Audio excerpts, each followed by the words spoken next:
2012 உலகத்தின் முடிவு. 2012இல் நாம் அறிந்த உலகம் முடிவுக்கு வந்தது. மனிதகுலம் இதுவரை பார்த்திராத பேரழிவு புவியை உலுக்கியது. ஆகாயம் கருமையாகி காற்று விஷமாக மாறியது. கட்டிடங்கள் இடிந்து விழுந்தன. நிலம் அதிர்ந்தது. ஆரம்பகால மாற்றத்திலேயே சிலர் உயிர் இழந்தனர். சிலர் மட்டும் உயிருடன் மீண்டனர். ஆனால் அவர்கள் அந்நியர்களாக இருந்தாலும் ஒருவரை ஒருவர் சார்ந்து வாழ முற்பட்டனர். இந்த குழுவில் மரியா தனது குடும்பத்தினரை இழந்த ஒரு முன்னாள் தாதி.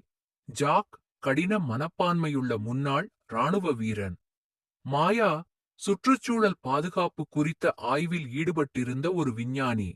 மற்றும் லியோ கிராமப்புறத்திலே வளர்ந்து இயற்கையில் உயிர் வாழும் திறமைகள் கொண்ட ஒரு இளைஞன். இவர்களே அவர்கள் பேரழிவால் சிதைந்த உலகை கடந்து செல்லத் தொடங்கினர். உணவு, தண்ணீர் மற்றும் தேவையான பொருட்களை தேடி அலைந்தனர். ஏங்கும் பஞ்சத்தின் நடுவே தங்கள் வாழ்க்கையை பாதுகாக்க போராடினார்கள். மறக்கப்பட்ட ஆய்வுகூடம். ஒரு நாள் அவர்கள் ஒரு பழைய ஆய்வுகூடத்தை கண்டுபிடித்தனர். அங்கு விஞ்ஞானிகள் கடந்த காலத்தில் எழுதிய ஒரு செய்தியை அவர்கள் பார்த்தனர். அந்த செய்தி ஆறுதல் அளிக்கும் ஒன்று மட்டுமல்ல, அதே சமயம் எச்சரிக்கையாகவும் இருந்தது. அந்த செய்தியில் கூறியதாவது, இந்நிலை மனிதர்களின் செயல்களால் உருவான ஒரு தொடர்ச்சியான பேரழிவால் ஏற்பட்டது.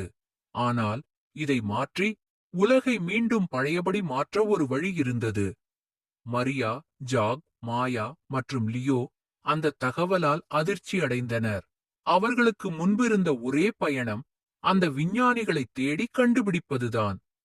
அழிவின் பாதையில் விஞ்ஞானிகளை தேடும் வழியில் அவர்கள் பல சோதனைகளை எதிர்கொண்டனர். காட்டு மிருகங்கள், தற்காலிக கூட்டங்களாக திரண்ட திருடர்கள் மற்றும் மிகவும் மோசமான வானிலையும் கூட. ஆனால் அவர்கள் பயணத்தை தொடர்ந்தனர். நீண்ட நாட்களின் பிறகு அவர்கள் அந்த விஞ்ஞானிகளை கண்டுபிடித்தனர். அவர்கள் ஆய்வுக்கூடத்தில் இருந்து நிலத்தடியில் பதுங்கியிருந்தனர். அந்த விஞ்ஞானிகள் உலகை மீண்டும் மீட்டெடுக்க ஒரு தீர்வு கண்டுபிடித்திருந்தனர். ஆனால் அவர்களிடம் காலம் குறைவாக இருந்தது. மரியா, ஜாக், மாயா மற்றும் லியோ விஞ்ஞானிகளுடன் இணைந்து வேலை செய்யத் தொடங்கினர். அவர்கள் உருவாக்கிய கருவி காற்றை சுத்தப்படுத்தும் திறன் கொண்டது. ஆனால் அதை உலகம் முழுவதும் பரப்ப வேண்டும். உலகத்தை மீட்டெடுக்கும் போராட்டம். அவர்கள் பயணிக்க வேண்டிய பாதை மிக அபாயகரமானது. மலைகள், ஆழமான காட்டுகள், விஷத்தன்மை நிறைந்த நிலங்கள், இவையெல்லாம் அவர்களை எதிர்கொண்டன. ஒரு இரவு அவர்கள் கூடாரத்தில் இருந்தபோது ஒரு கொள்ளைக்காரர் குழு தாக்கியது. கடுமையான போராட்டத்திற்குப் பிறகு அவர்கள் வெற்றி பெற்றனர். ஆனால் அந்த குழுவில் ஒருவரை அவர்கள் இழந்தனர். இது அவர்களுக்கு ஒரு கடுமையான உண்மையை நினைவூட்டியது. இப்போதும் உலகம் கொடூரமாகவே இருக்கிறது. அவர்கள் மேலும் பயணித்தார்கள். வெப்ப அலைகள், கடுமையான பனிசூறைகள், இயற்கையின் கோபம் அவர்களை தடுக்கும் முயற்சியில் இருந்தது. ஆனால் அவர்கள் தங்கள் பயணத்தை கைவிடவில்லை. இந்நிலையில் அவர்கள் சில புதிய உயிர்வாழ்ந்த மனிதர்களை சந்தித்தனர். சிலர் அவர்களை உதவிக்கரம் நீட்டினர். சிலர் அவர்களை அழிக்க முயன்றனர். அவர்கள் தொடர்ந்து உஷாராக செயல்பட வேண்டியிருந்தது.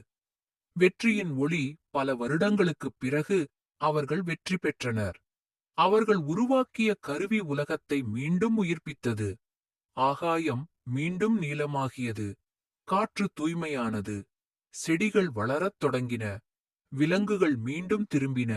மனிதர்கள் தங்கள் பதுங்கு கூடங்களில் இருந்து வெளியில் வந்தனர். மரியா, ஜாக், மாயா மற்றும் லியோ அவர்கள் உலகத்தை மீட்டெடுத்தனர். ஆனால் அவர்கள் அறிவதில் இருந்தனர். இதை பாதுகாக்க அவர்கள் இன்னும் பல செயல்கள் செய்ய வேண்டும். அவர்கள் ஒரு புதிய சமுதாயத்தை கட்டியெழுப்ப துவங்கினர். தன்னலமில்லாத, சுற்றுச்சூழலை மதிக்கும் ஒரு புதிய உலகம். அவர்கள் கடந்த காலத்தில் நடந்த தவறுகளை மறக்காமல் எதிர்காலத்தை பாதுகாக்க உறுதி கொண்டனர்.